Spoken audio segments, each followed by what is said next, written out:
So, what if I told you this Everton game could be Manchester United's most important match of the season? Monday night will decide whether we're really back or just pretending, because Chelsea dropped points, Villa dropped points, the Champions League door just cracked open. But there's a massive problem. West Ham just exposed that sitting deep can frustrate Carrick's United, and David Moyes' Everton are expected to do just that in their first game at the Dickinson Stadium.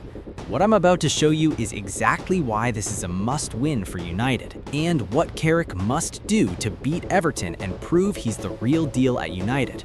But hold up a second, before we get started, a little favor. We are looking to hit 10K subs by the end of March. We've been growing fast since Carrick took over, and if you're a United fan who wants fantastic tactical analysis every single week, hit that subscribe button right now.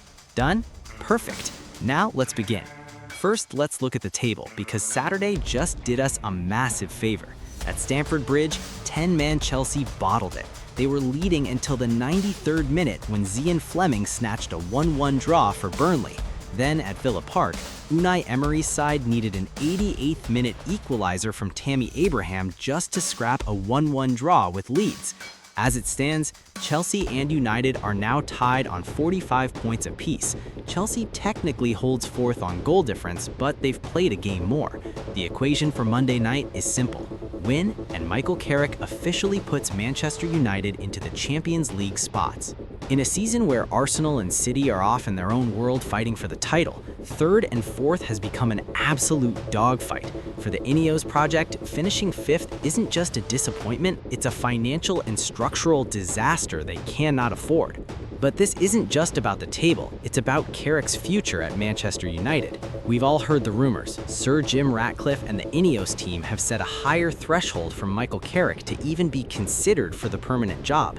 He's been brilliant so far, 4 wins and a draw in 5 games, but the honeymoon period ended with that frustrating stalemate against West Ham. If Carrick takes this team to the Dickinson Stadium, navigates that atmosphere, and secures a win that puts United back in the top 4, INEOS will have a riot on their hands if they don't give him the keys permanently. However, here is the scare. Despite this run, the word from inside Old Trafford is that INEOS is still flirting with high-profile, elite names for the summer. They aren't fully convinced yet. They're worried Carrick might not be able to attract top talents to the club. Monday night is his chance to make that search for a big name look completely unnecessary. But don't think for a second David Moyes is going to roll out the red carpet for his former club. Everton are desperate for their first home win since December. Even without the suspended Jake O'Brien and the injured Jack Grealish, Everton are going to set up a defensive wall that makes West Ham's low block look like that of amateurs. And honestly, they have the perfect tactical blueprint to do it. Expect to see a classic Moyes low block, likely in a disciplined 4-5-1. They want to squeeze the space between the lines so Bruno Fernandes has nowhere to turn, and they'll dare Carrick's United to try and break them down. They're banking on the fact that if they can hold out for the first 60 minutes, the Dickinson Stadium will do the rest. The acoustics in that new ground are designed to be a cauldron, and if United starts to get frustrated, just like they did against West Ham, the crowd will sense it. Nevertheless, United have the talents to secure those crucial 3 points. And here's how. First, speed of transition.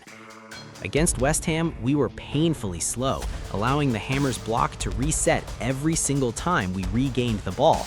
To beat Everton, Carrick needs Mainu and Bruno to play first-time vertical passes. We can't let Everton breathe. But there's a deeper issue. Against West Ham, we lacked a ball carrier who could actually break through the midfield lines. This is where Kobbie Mainoo's elite ball carrying becomes the X factor. He shouldn't just pass around the block. He needs to drive into it, forcing Everton's midfielders to commit and leaving space behind them. Second, exploiting the air. With Jake O'Brien suspended after that red card against Bournemouth, Everton loses their biggest air insurance policy. This is why Benjamin Šeško must start. We've been rotating, but for this game, we need to drop one of Matheus Cunha or Ahmad to get Šeško's height in the box from minute 1.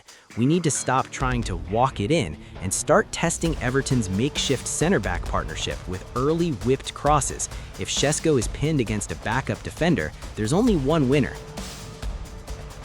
Third, the overload. To break a 5-man midfield, you have to pull the wide players out of position. Look for Diogo Dalot to tuck inside as an inverted fullback. This creates a three-man midfield pivot that forces Everton's wingers to narrow their position to help out. Once they tuck in, the flanks are wide open for Brian Mbeumo or Ahmad to isolate their fullbacks 1v1. Fourth, zero margin for error. Finally, we need Luke Shaw at the absolute top of his game. We cannot have a repeat of the West Ham error where Shaw's lapse in concentration cost us the clean sheet. At the Hill Dickinson Stadium, in that atmosphere, one defensive slip is a death sentence. Shaw and Dalot have to be perfect in their recovery runs. If Carrick makes these tweaks, the top four is ours. If he doesn't, that big-name manager might be closer than we think. But there's one more change Carrick has to make if he's serious about this high press. It is time to start Leny Yoro. We saw it in the cameo against West Ham. When Harry Maguire went off, partly due to that hamstring concern, Yoro stepped into a chaotic game and looked like the calmest man in London. His recovery pace is on another level. He shut down Adama Traore in a foot race that, let's be honest, would have left Maguire in the dust. If we're going to squeeze Everton at the Hill Dickinson Stadium, we have to play a high line. But a high line with Maguire is a gamble Moyes will look to exploit with long balls over the top. With Yoro, that risk evaporates. His height covers us on set pieces, and his ability to sweep up behind the midfield gives Mainu and Bruno the license to press even higher. Maguire has been a great servant during this transition, but against an Everton side that thrives on the counterattack, Yoro's speed is no longer a luxury, it's a necessity. This is the moment to pair him with Lisandro Martinez and finally see the future of the United defense in action. Now, predicting the exact scoreline is not always my thing, but let's look at the two ways this game goes depending on which version of United shows up. We'd have a Carrick masterclass if United stays patient, uses Šeško to disrupt that makeshift Everton backline, and Mainu successfully breaks the lines with those driving runs. Then we could be looking at a professional 2-0 or 2-1 away win.